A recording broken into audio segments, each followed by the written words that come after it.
Hi there, I'm Kathleen Jasper, and today I'm talking about objectives and how to use them effectively in your classroom. It's really important that you communicate objectives with your students and you use them to guide your instruction, and I'm going to show you how to do that today. Let's get started.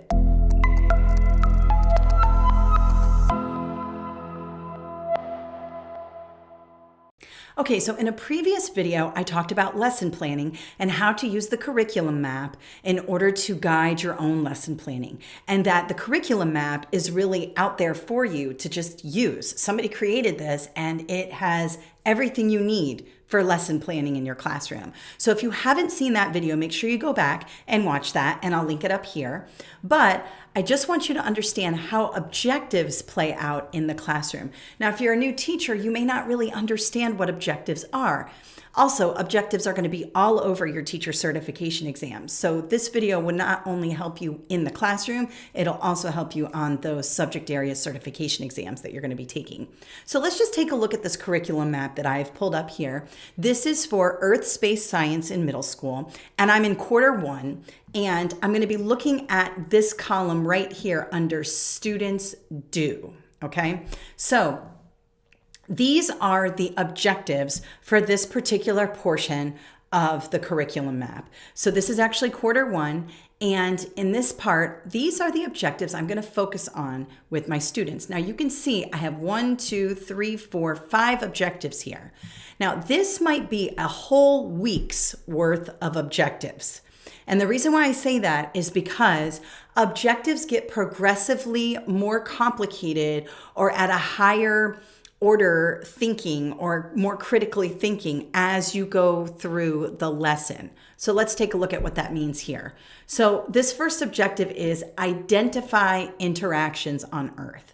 Well, remember, identify is a low-level skill. That's at the bottom of the Bloom's taxonomy. You're simply identifying. You're just putting your finger on it. The same here for number 2. Identify the 5 Earth spheres. And it says hydrosphere, cryosphere, geosphere, biosphere, and atmosphere.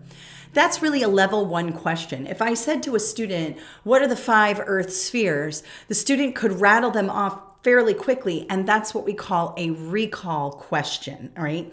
Still important, they need that baseline information and that baseline skill in order to move to the more complicated objectives. But right now we're starting off with the low-level skills because we're just introducing this lesson. These students don't really know about the Earth spheres yet, so this is where we're going to start. So maybe day 1 of this lesson, I'm only hitting those 2 objectives. Identify interactions on Earth. You know, what happens? Does it rain and it snows and the wind blows and ice melts and things like that? And then, of course, the 5 spheres, which have to do with that, right? And we may just spend the first day or 2 on those 2 objectives. As we move through, now we get to differentiate between. Now we're bumping up a skill, right? We're not just identifying, but we're differentiating, maybe comparing and contrasting, and figure out the differences between and among the hydrosphere, cryosphere, geosphere, biosphere, and atmosphere. So you're going to need to know the characteristics of those particular spheres, but you're also going to need to know what makes the hydrosphere different than the cryosphere. Well, the cryosphere is frozen ice on Earth. And the hydrosphere is all of the water, liquid water. Well, what's the difference there? Well, the cryosphere is the glaciers and the poles, whereas the hydrosphere can be everything from the clouds and the rain and evaporation and lakes and puddles and things like that. So that's where the upper skills come in now. We went from identifying, now we're bumping it up to differentiate. Notice here, under our 4th objective, create a model. Create, apply. That's at the top of the Bloom's taxonomy. So notice we started with identify, then we went to differentiate, and now we're up to create. So in this case, they're talking about bottle Earth. This is a classic science activity where you create a little sphere in a bottle. It's pretty interesting. There's a bunch of YouTube videos that you can check out on that. But it shows how the Earth spheres interact. Sometimes it's just collecting water in a bottle and seeing all the different organisms that are in there and maybe some like algae and things like that. So it's very interesting. But create a model, and that might be drawing the model. It could be creating one out of like something. It all depends on what access you have. But creation and application are moving up that pyramid. So now we're getting a little bit higher up in our skills. And then finally, number 5, provide evidence to support. This is a very important objective. We want to be teaching students very early on to use evidence to support what they are saying and what they are learning. So for example, you might say, oh, the hydrosphere is different than the cryosphere because cryosphere is ice and hydrosphere is liquid water. And they might rattle off all of this stuff because they heard you say it and they saw it in a movie. Maybe you showed a little video or something like that. But now we need to say, okay, that is correct. Show me where you found that information. Show me what supports that evidence. Where can you point me to so that that is backed up, so that what you're saying actually has evidence? And this is very, very important in science class, but it's also important in all classes, social science, English language arts, everything, because you want to provide evidence to the claims that you make in the classroom. Now, these are 5 objectives here.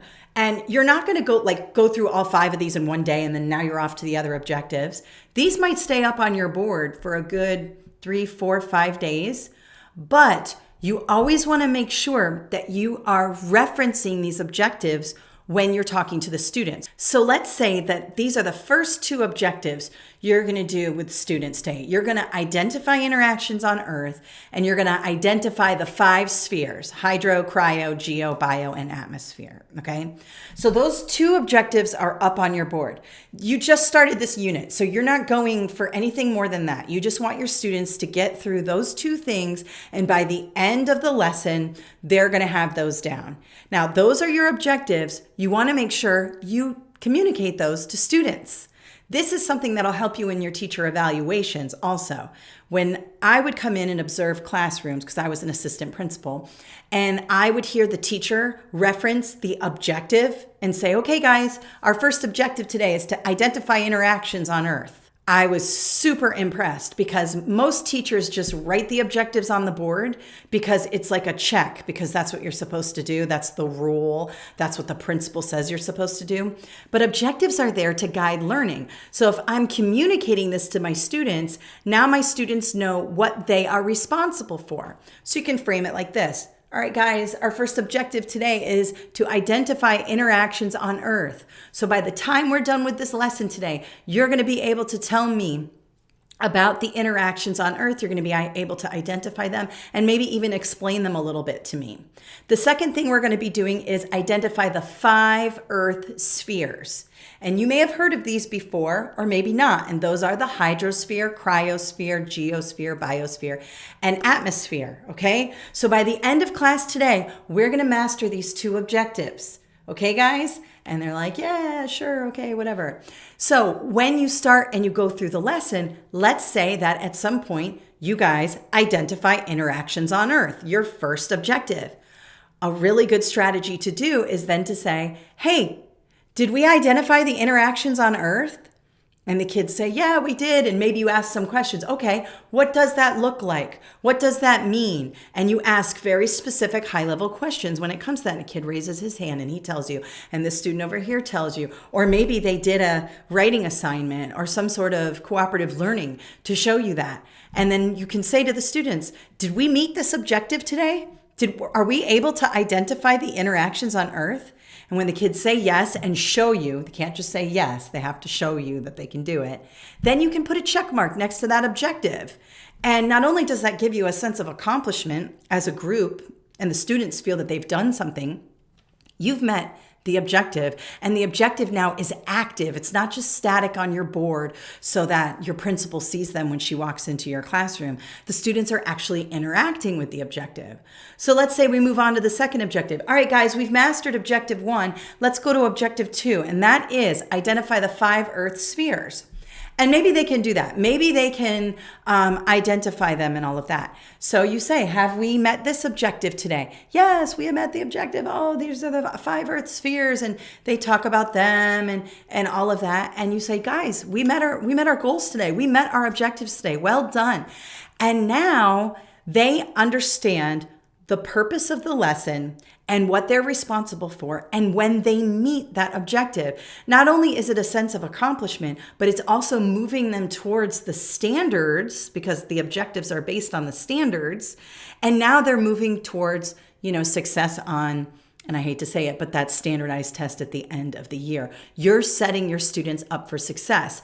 These are the main things that the state wants your students to know, and it does you no good just to have them written on the board. What you want to do is have them communicated to students. Now, let's say that was day 1. Now that was Monday. Let's go to Tuesday. All right, guys, now let's revisit these objectives real quick. Let's just go over these one more time. What are the interactions on Earth? And they can do that because they did it yesterday. And then maybe we identify the 5 Earth spheres like it says here, okay? And now we're going to bump it up a level, you guys. Our new objective today is to differentiate between and among these spheres. So you're going to tell me similarities and differences and how they interact with one another. And we're going to actually have to use a little bit more of our brain power to do this. The first 2 objectives yesterday were kind of easy because we were just starting off the unit. Now we're getting into more complicated concepts, and you're going to have to dig deep for me today. So let's go over this objective and what you're responsible for. And then you go through it and you talk to them about it. Then you do the lesson, and the lesson could be anything. It could be direct instruction with you talking about it, could be a demonstration, could be cooperative work, could be individual work, whatever it is. Then maybe you stop and say, hey guys, I think we've met this objective already. Maybe you're only 15 minutes in. Can you guys differentiate between the 5 Earth spheres? Yeah, I can. Somebody raises their hand. All right, tell me about it. And the student says, and then maybe you bump the questioning a little bit. Okay, tell me what that looks like, or why does that happen, or how does that happen? When you do that, you bump the questioning up and you really kind of extract that higher order thinking from the student. So that's a really good thing to do in the classroom. And then maybe you have students, complete an assignment or something so you can measure. You can measure this objective. Can students differentiate? Well, maybe they did something and I collected their papers and I can see, yes, they can differentiate. All right, guys, looks like we've met this objective today. We are able to differentiate between and among these spheres. Awesome job today, you guys. All right, so we check that off our list. Then maybe Thursday and Friday now, we're working on creating a model and providing evidence. And I communicate that to students.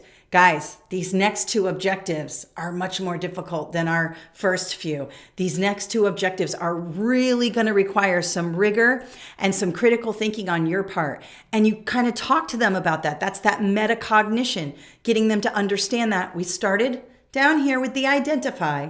Now we're moving up towards the differentiate, creation, application, providing evidence, and communicating that with them. And you're stopping periodically throughout the lesson. You're, putting your hand up saying, all right, guys, let's take a break for a minute. Eyes on me.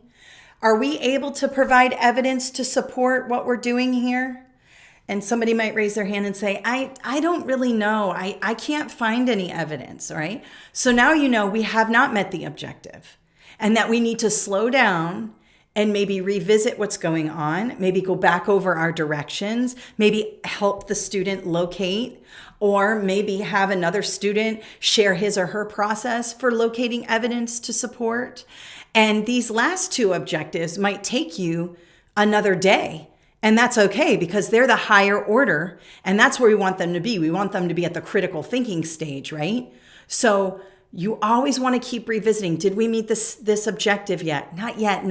didn't meet it totally today. So tomorrow we're going to come back and we're going to revisit this because we have to go, but you're almost there. We've almost met our objective. Let's revisit this tomorrow. And now you have this communication back and forth about the objectives. They become dynamic, they become fluid, and they become a large part of the student learning. And this really helps your students understand what they're responsible for, and it gives them a sense of accomplishment when they've met their learning objective.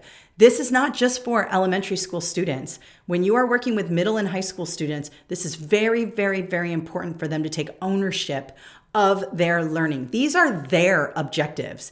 These objectives are not for your principal. These objectives are not for you. They are for the students to guide the learning so that students understand what they're responsible for.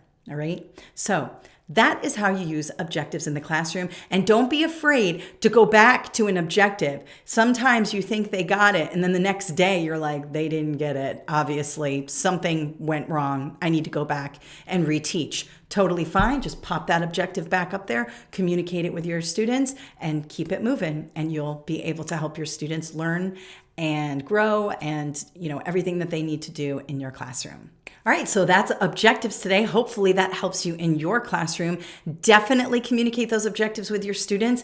And if you have your principal come in observing you and he or she sees you do this, guaranteed you're going to get a check in the exceeds box for that. This is a really, really powerful way to run your classroom. Make sure you subscribe to our YouTube channel and hit the notifications button so you get notified when we upload new content. And if you have any questions about this video or any video, throw it in the comments below. I'm happy to hear from you. Thank you so much and have an awesome day.